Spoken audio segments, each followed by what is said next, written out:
Итак, друзья, одна солнечная панель на дом и на курятник и сарай. У меня, конечно, есть и вторая солнечная панель, но это просто служит как зарядное устройство просто для аккумуляторов на данный момент. И не более того. Вот я сейчас иду показывать вам одним кадром, не прерывая, потому что многие гении пишут, что зимой ты не зарядишь аккумулятор и солнечная панель нифига не выдает. Так, 39,7 вольт. 0,7 ампер. Ну, амперы понижаются тогда, когда аккумулятор заряжается. Но у меня сегодня был даже 1 ампер, я вам так скажу. Вот, заряжаю вот такого вот кабана. Вот. Вот я вам покажу сейчас схему. Простейшую схему подключения. Здесь на упаковке изображено. Вот. Даже вам не надо паузу нажимать, чтобы вы видели так. Ну, только у меня здесь нифига не подключено. Тут типа должен быть инвертор. Ну, я же говорю, у меня здесь просто так. Чисто как зарядное устройство служит. За 1000 гривен сейчас уже можно такое приобрести. Только это на 30 ампер.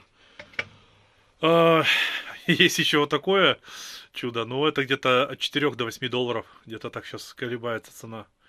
Ну, я думаю, что уже за 4 доллара не найти, наверное, долларов 6.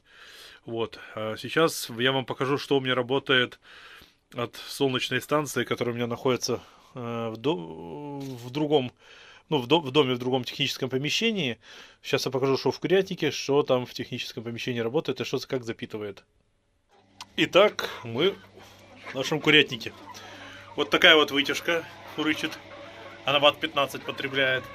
Лампочка. Тоже где-то 10-12 ватт, не помню точно. И вот такая лампочка, тоже 10-12 ватт. Ну, в курятнике как бы все. Курочки сразу вот снесли яички, сразу забрал, прячу. Что есть тут такие петушки, расклевывают яйца. Ну, а вдув, вытяжка у меня вот просто вот такая вот, сюда вот так вот. Сюда кислород попадает, сюда вытаскивает все запашки вот этих друзей.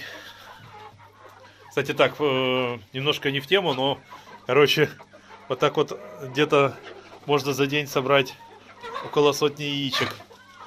Так как у нас в курятнике очень тепло, есть батарея, я ее даже не включаю. Так, ну поехали смотреть, собственно, нашу станцию. И вот у меня такой же контроллер, только на 40 ампер. Сейчас 0,8 ампер на заряд идет. 51,9. Ну, это та, что большая солнечная панель на земле.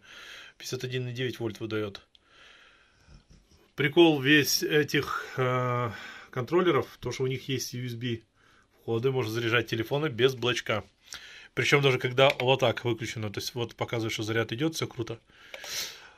У меня такие еще 2 тут, 4 вернее автомата защиты, но на 2 отдельные, ну, в общем, 2 автомата у меня идут на аккумулятор и 2 на солнечную панель.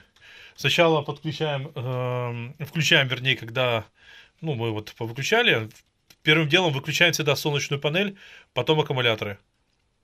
Также надо включить аккумуляторы, а потом только солнечную панель, чтобы не дать сюда нагрузку от солнечной панели, потому что можно спалить это устройство, либо вывести из строя. Сюда тоже у меня ничего как бы не подключено, но у меня на инвертор висят клеммы. Вот.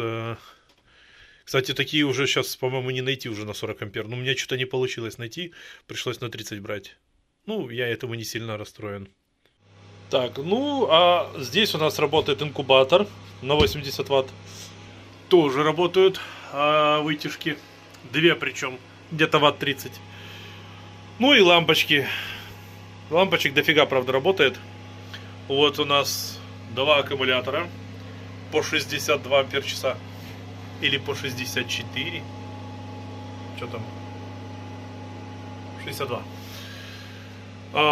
Это от контроллера идет. Висит 2 провода. Это на инвертор. Клеммы идут. А крокодилы уже параллельно аккумулятор, ну, плюс к плюсу, минус к минус подключены. И у нас вот все полноценно работает. Такие аккумуляторы, кстати, неплохие, как оказались. Вот видите, у меня еще такие есть. такие есть. Ну, в общем, все работает. Где-то 300 ватт я потребляю стабильно, может даже до 400 доходить. Ну, в общем, посчитайте, на что вам может хватить 120 часов ампер. Но я так скажу, что аккумуляторы не надо разряжать более чем на 11,7. Это уже, ну, 20%. Я имею в виду без нагрузки.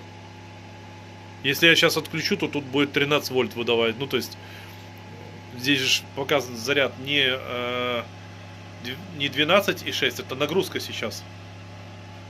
Вот, имеется в виду, чтобы вы не разряжали ниже 11,7. Потому что это уже фигово, уже сульфатироваться могут пластины.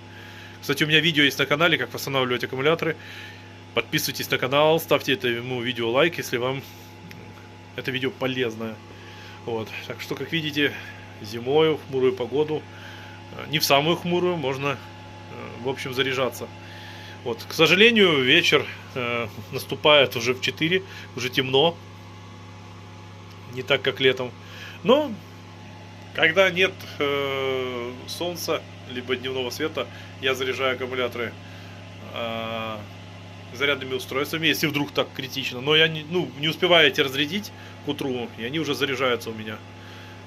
Вот. Ну, у меня есть на запаске, потому что, чтобы так не произошло, что у меня нема в доме... А, еще да, кстати, у меня Wi-Fi подключен тоже, поэтому с Wi-Fi проблем тоже никаких нет.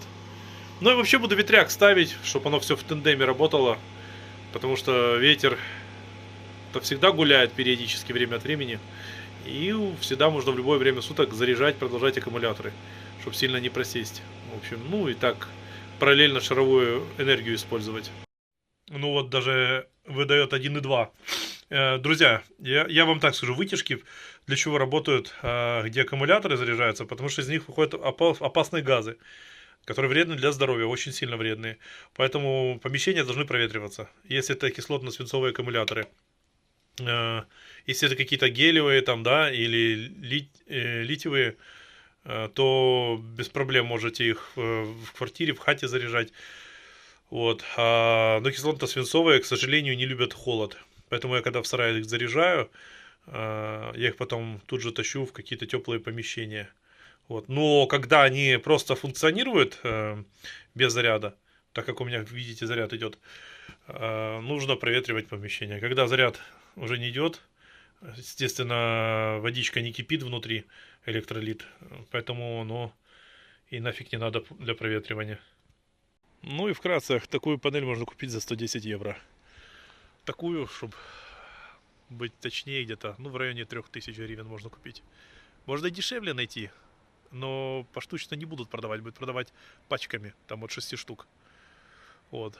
А чтобы поштучно, да, их дорого пихают. Я вам сейчас показатели этой покажу. Это 450 ватт, это 280 ватт. Это выдаст 54 вольта, это 42 максимум. Безусловно, выгодна одна солнечная панель. Полный, блокаут, когда вообще с электричеством проблемки. Генератор я уже объяснял, что это дороговато использовать для того, чтобы лампочки включить. Вот, я согласен, генератор можно включить на какое-то время, пока ваши солнечные панели, ну, там заряжают аккумуляторы, и они не могут вам включить чайник или что-то еще помощней. Тогда да, нужен генератор. Но я напоминаю, что генератор в час потребляет литр бензина, поэтому это дороговато получается. Вот. Также же бывает, света нет по 10 часов, и в курятнике нужно освещение постоянное. Ну, для этого не будешь юзать генератор. Поэтому многие говорят, это баловство. Да нифига это не баловство. Кстати, вот установил эту приблуду таким вот образом. Временно. Ну, стоит. Даже были сильные ветра, и пофиг, устаивает. Что я вам скажу? Главное, нужно, чтобы было легко доступное место, чтобы почистить от снега, потому что они, когда, да, заряжаются, если сейчас снег начнет идти, вот заряд идет, вот прямо сейчас снег пойдет, если он будет таять, потому что солнечные панели немного греются. Вот, но если так случится, что утро снегом все привалено, они не будут греться, не будут заряжать нифига. Естественно, вы не очистите от таким образом от снега и ихним теплом. Они немножко выдают плюсовую температуру. Сколько, сказать не могу, потому что не знаю. Но реально снег на них тает, когда даже на улице -2. Это точно. У меня даже есть видео на канале, я вам снимал, показывал неоднократно. Переходите, смотрите. Подписывайтесь, друзья, на мой канал. У меня очень много полезной информации. Подписывайтесь на мой телеграм-канал. Там много мастеров с разных, так сказать, регионов.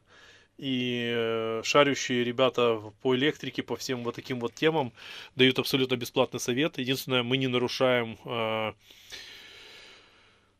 условия нашей группы. Мы там не ругаемся, не обсуждаем политику и религию. Бесплатная группа, абсолютно бесплатный совет. Спасибо за просмотр.